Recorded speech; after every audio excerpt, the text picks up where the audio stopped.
말더듬 관련 책 읽는 나무늘보의 신문자 최다혜 최미애입니다.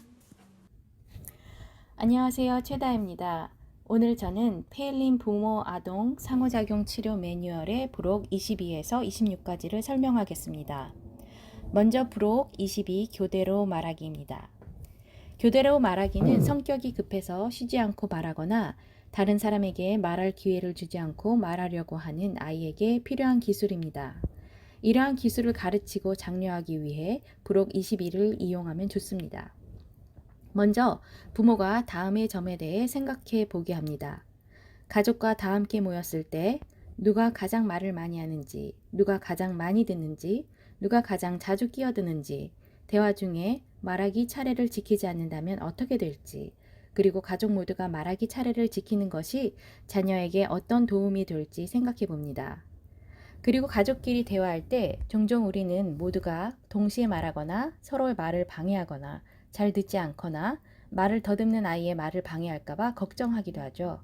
이렇게 되면 교대로 말하기가 지켜지지 않고 서로 먼저 말하겠다고 경쟁하게 되죠. 말을 더듬는 아이에게는 말하기 차례를 두고 경쟁하는 것이 어려울 수 있습니다. 하고 싶은 말에 대해 충분히 생각할 시간이 적고 자기가 말할 때 끼어드는 사람을 상대해야 하기 때문이죠. 일단 자기 차례가 되면 그 기회를 놓치기 싫어 혼자서 긴 시간 동안 말하기도 합니다. 하지만 교대로 말하기를 배우는 것은 말을 더듬는 아이들에게 매우 중요합니다. 그래서 다음에 바람직한 교대로 말하기 규칙을 지켜서 말하기를 장려합니다. 한 사람이 말하면 다른 사람은 듣습니다. 다른 사람이 말할 때 끼어들지 않습니다. 모두가 말하기 차례를 가집니다.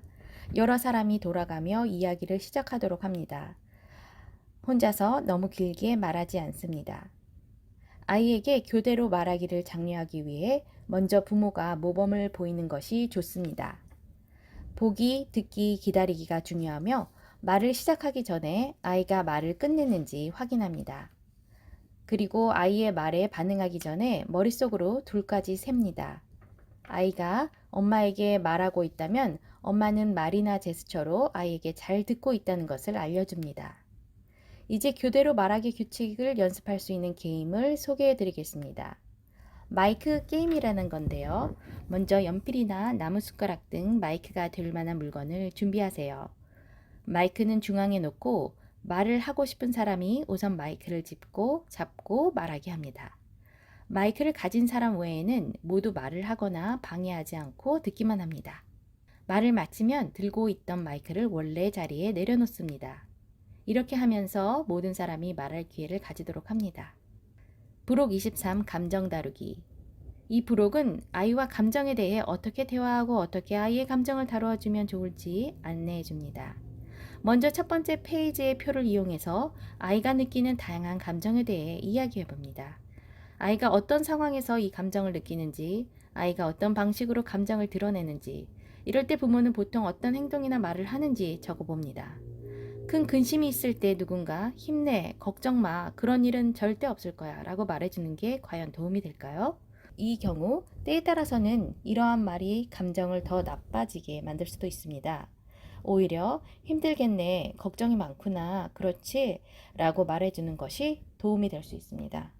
예를 들어 아이가 유치원에서 아무도 나랑 안 놀까봐 걱정이야 라고 말한다면 부모는 걱정 마, 당연히 같이 놀고 싶어 하지 라고 반응하기보다 혼자 놀게 될까봐 걱정이구나, 그렇지 하고 감정을 공감해 주는 것이 더 중요합니다. 아이의 말을 귀 기울여 듣고 아이가 느끼는 감정을 말해주면 아이는 자신의 감정을 표현해도 괜찮다는 것을 알게 됩니다. 괜찮아, 맘껏 울어도 돼. 화는 만큼 베개를 힘껏 때려볼까? 걱정거리를 모두 적어보면 어때? 와 같이 아이가 감정을 더 많이 드러내도록 격려합니다. 그리고 아이에게 마음을 진정시키는 법을 알려줍니다. 부모가 스스로 침착함을 유지함으로써 아이에게 좋은 모델을 보여줍니다. 숨을 천천히 들이쉬고 내쉬는 모습을 보여주고 아이가 따라하도록 합니다.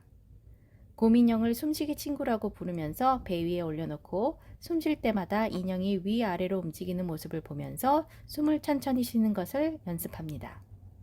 부록 24 피곤함. 아이가 피곤하면 말을 더 더듬는 경우가 있습니다. 부록 24를 이용해서 아이가 피곤함을 덜 느끼도록 도와줄 수 있습니다. 피곤함을 줄이기 위해서는 아이가 제 시간에 잠자리에 들어서 충분한 수면을 취해야 합니다.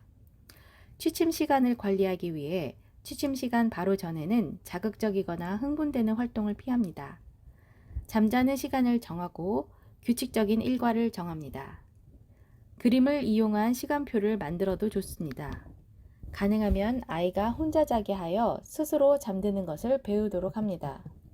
칭찬 스티커를 사용해서 아이가 정해진 시간에 잠자리에 들거나 취침 전 일과를 잘 지키거나 7시 이전에 일어나지 않을 경우 별 스티커를 받게 합니다. 아이가 별 5개를 모으면 작은 선물을 받게 합니다. 부록 25. 높은 기대 수준. 아이가 완벽주의 성향이 있다면 자신의 말실수를 더 잘 인식하게 되고 아이를 더 불안하게 하며 이것이 아이의 말더듬을 더 증가시킬 수 있습니다. 일이 잘못되면 우리는 종종 화를 내거나 좌절합니다. 이런 상황을 부모가 너무 심각하게 받아들인다면 아이 역시 심각하게 생각합니다.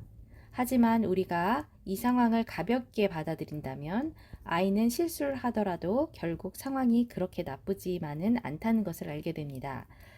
목표를 삼을 때 완벽하게 잘하는 것만 잘하는 게 아니라 어느 정도 잘하면 이 정도만 잘한 거야 라고 생각하는 것이 도움이 됩니다.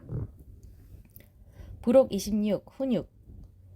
말더듬는 내 아이가 만일 어떤 잘못된 행동을 할 경우 부모는 어떻게 훈육하면 좋을까요? 종종 부모들은 자신의 훈육이 아이의 말더듬을 증가시킬까봐 그래서 아이에게 훈육하기를 꺼려하기도 합니다. 하지만 말을 더듬는다는 이유로 그 아이만 특별하게 대한다면 말을 더듬지 않는 다른 형제 자매들이 이를 매우 불공평하다고 생각할 수 있고 말더듬는 아이는 잘못된 행동을 하고도 제대로 된 훈육을 받지 못해서 잘못된 행동이 고쳐지지 않을 수도 있겠죠. 이러한 점에 대해 부모와 이야기합니다. 아이가 말을 듣지 않을 때 몇 가지 유용한 대응 방법이 있습니다. 먼저 문제를 설명합니다. 옷을 입고 있어야 할 사람이 아직 잠옷 차림이네 와 같이요. 정보를 제공합니다. 지금 옷을 갈아입지 않으면 지각할지도 몰라. 간단히 한마디로 말합니다. 옷. 감정을 알려줍니다. 아직 옷을 안 입었구나. 좀 속상하네. 네가 지각할까봐 걱정된다. 메모로 적어둡니다. 옷을 갈아입어라. 놀이를 활용합니다. 엄마가 눈 감고 있는 동안 옷을 얼마나 빨리 갈아입나 볼까? 만일 모든 것을 시도해봤지만 어느 것가 효과가 없었다면 아이에게 물어보는 것도 한 방법입니다. 먼저 문제를 적어봅니다. 그리고 돌아가며 문제를 해결하기 위한 다양한 방법을 이야기합니다. 엉뚱한 생각도 마음껏 이야기하게 두세요. 순서를 정해서 가장 먼저 시도해보고 싶은 것, 그 다음에 하고 싶은 것 등 순서를 정합니다. 아이가 제대로 해냈을 때 별 스티커를 통해서 칭찬합니다. 이상으로 부록에 대한 설명을 마치겠습니다. 감사합니다. 부록 27에서 부록 32까지는 그림 및 자체 설명이 되어 있어 별도로 올리지 않습니다. 어린 말더듬 아동을 위한 페일린 부모 아동 상호작용 치료 이 책자 본문 21회 그리고 부록 3회까지 24회로 이제 마무리합니다. 언어재활사 여러분 그리고 부모님 그동안 구독해 주셔서 감사합니다. 말더듬 치료는 어릴 때 돕는 것이 효과적입니다. 아이와 함께 즐거운 의사소통을 하면서 차츰 유창하고 희망의 메시지를 나눌 수 있도록 이끄는 데 도움이 되었기를 기원합니다.